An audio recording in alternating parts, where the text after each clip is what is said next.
Hi. In a recent video, I generated lots of frames for an animation that I was going to put on Wikipedia. And if you see here, I outputted from my simulation individual frames that were going to be built into a movie. I used FFmpeg to generate an animated GIF of the frames. And then in that video, I also made the discovery that by changing a few parameters in the FFmpeg command, I could produce the same animation with a significantly decreased file size. So just by eye, I can't tell the difference between the animation on the left and the animation on the right. And the difference in file size was quite appreciable. The first one, with the default parameters, gave a file size of around 3 megabytes. And the second one, with the optimized parameters, gave a file size of 1.9 megabytes. So it's almost 1 megabyte difference, more than 30% less file size. So that then got me thinking, if by just changing these two options, I can reduce the file size by approximately 30%, can I do anything else? Can I improve this more? So in this video, I'm going to show the process that I use to optimize an animated GIF to get the smallest possible file size whilst retaining the same image quality, or the same subjective image quality. So the first thing I need to do is look at what the commands are. So the first command is palettegen, and the second command is paletteuse. These two commands, when combined together, produce high-quality animated GIFs, with the first command generating a palette of colours, which is to be used on the output GIF, and the paletteuse is using those previously generated colours to form the output. If I pop over to the FFmpeg filters documentation, we can see that palettegen has a few different options. It accepts a max colours, transparency, reverse transparency, stats mode, and the paletteuse command also selects several options: dithering, Bayer scale, and diff mode, new, and alpha threshold. If we look back at the example from a moment ago, we see I achieved a smaller file size GIF for the same quality by changing the maximum colours to 48 and the stats mode to full, whereas by default the maximum colours was set to 256 and the stats mode was set to full. So what I've done now is I wrote a small piece of Python code which takes in possible combinations of those arguments, which are given here. So I've done all of the different stats modes for the palettegen command, and for the maximum colours I've chosen 3 values: 32, 64 and 128 colours. And then for the paletteuse command I've chosen all but one of the options for dithering, one that had the comment saying this is potentially incorrect. Note, this dithering is sometimes considered wrong as included as a reference, so I've ignored that one. It has 2 options for the Bayer scale, so it can accept an integer between 0 and 5. I chose 0 and 5 for the 2 extremes. There's only 1 option for the difference mode and 2 options for the new. This piece of code then generates all the different unique arguments that can be generated from each of these possible commands, and then goes ahead and runs them in the background on multiple cores of the processor. You can see here that it's quite processor intensive, so I'm using almost all of my cores at a high percentage of utilization, and in particular the disk is also getting hit pretty hard as it looks at the image frames. I think I've got a good example here. So on the left was our original GIF with our default parameters, so that one is 12 megabytes, and on the right we have one of the possible combinations of input parameters, and the one on the right is about 38 megabytes, so it's over 3 times bigger. And yet it looks awful. So that's finished, and it took 34 minutes to generate 1,440 GIFs, and in total we produced 14.6 gigabytes of GIF files.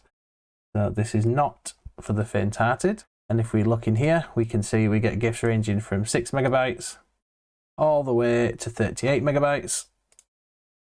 If we go ahead and look at the original GIF now is 12 megabytes using the default FFmpeg parameters, so I've increased the size and the frame rate from the one previously shown, but we can see we get a good spread. So 12 megabytes is our reference, and so just by looking through, what we can do now is we sort by size from small to biggest, and then we can just go through and choose the ones that look the best. And actually already I can see that the smallest GIF that was produced at 5.8 megabyte is on equal footing with the original GIF. So the original GIF on the left, which is 12 megabytes, and the 6 megabyte version on the right. So as you can see, there's virtually no difference in quality between the two. I would be quite happy with this GIF here, and especially considering it's half the file size.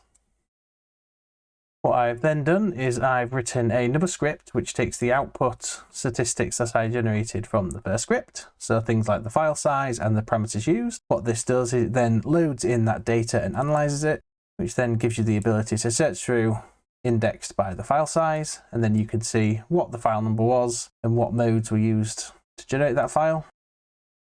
So the smallest GIF that was a good quality was the number file numbered 6. If we look here, we can see that 6 here.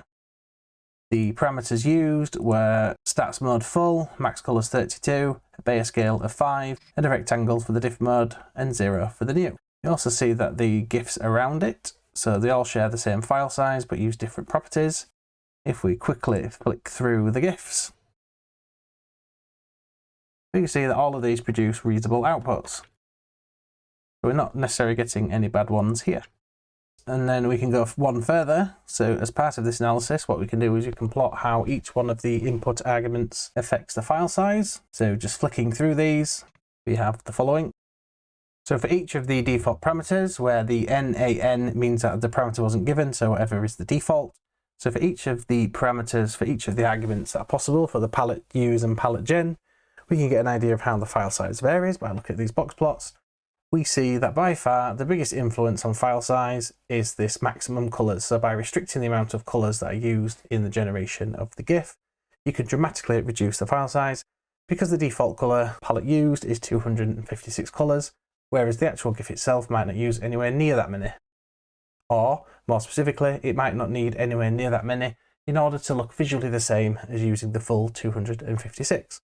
We also see that using a stats mode single tends to increase the file size by quite a lot, whereas a stats mode full tends to produce a much smaller file size. So there's far too much data here to go into in one video and try and explain what each parameter does, which parameters give the better visual accuracy, because at the moment all this is subjective, so it's simply looking at the GIF and deciding yes, this is acceptable, because all we really care about in the end of this is reducing the file size, and as long as it looks good. So we're not doing in-depth discussion on image quality.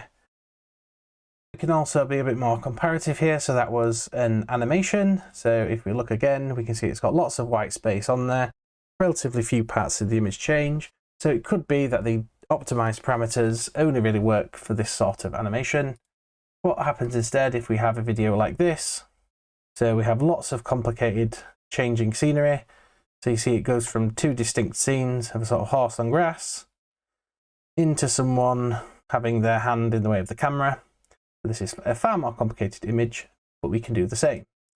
So we go ahead to load up our optimization Python script, we load in our image, and then we do the same process. So we start that and we generate lots of different GIFs based on that movie and based on the input parameters. So it took around 19 minutes in order to generate the 1,440 files, which generated 6 gigabytes of GIFs, which look like this. And what we can do is you can go over each one of them and start to flick through, and to find the one, if we've ordered by file size, find the one which looks the best. So we'll have the one in which the file size is the smallest for the best subjective quality. So the quality as I look at it. And after flicking through, I get to one which I think looks pretty good. And the number of that one is number 855. If I then open up the analysis, we see that number 855 had a Bayer scale of 5, it had the default difference mode, it had a dithering of Sierra 2, and a max color palette of 64. If I then go ahead and look at the file size for movie 855, we see that the size is 4 megabyte, which compared to the non-optimized or the default parameters is a good reduction from the 5.78 megabytes. So on the left, we have the animated GIF generated using the default parameters from FFmpeg. And on the right, we have the optimized movie that we've just said looks okay. You see there are some minor differences, particularly when the hand goes in front of the camera. You can see some of this dithering effect, but the extra saving of 1 megabyte is very nice. And then running the same analysis for this movie file, what we find is that we have a very similar situation in which the biggest influence on the file size, again, is the maximum colors used, which is here in figure 2. And what's interesting to note is that here, where you double the maximum number of colors on average using these different parameters, you see it doesn't double the file size. Or another way to think of it, every time we have the maximum colors used, we obviously get a drop in visual acuity, but we don't get the corresponding drop in file size. So keep that in mind. So what have we learned during this video? Well, what we can see is that just by changing some of the parameters with the paletteuse and palettegen, we can reduce our file size, in some cases quite significantly. So here we went from 12 megabytes to 6 megabytes, and here we went from 6 megabytes to 5 megabytes. So there is a bit of a difference depending on the size of the GIF and also the sort of GIF. So for an animation, you're typically getting a much bigger reduction in file size because it's got quite a simple color palette. It's quite a simple image. Whereas for turning a movie into an animated GIF, you have a lot more complexity in your color space. But at the end of the day, if file size is an issue, then doing something like this can help. However, it generates many files. So here we generated around 1400 files. In total, I generated 19.7 gigabytes of files just to be able to find some nice parameters. However, using the information about which parameters matter the most, and in particular the max color palette, you could use that as a starting point. And so by far, the parameter that affects the size of the GIF the most is the maximum colors used in the palette. And so it's highly recommended that if you have a simple image, like an animation with a small color palette, to use a lower value of max colors than the default, which is 256. Whereas for a movie image, reduce the maximum colors until you start to become unhappy with the quality of the outputted GIF. Thank you for watching.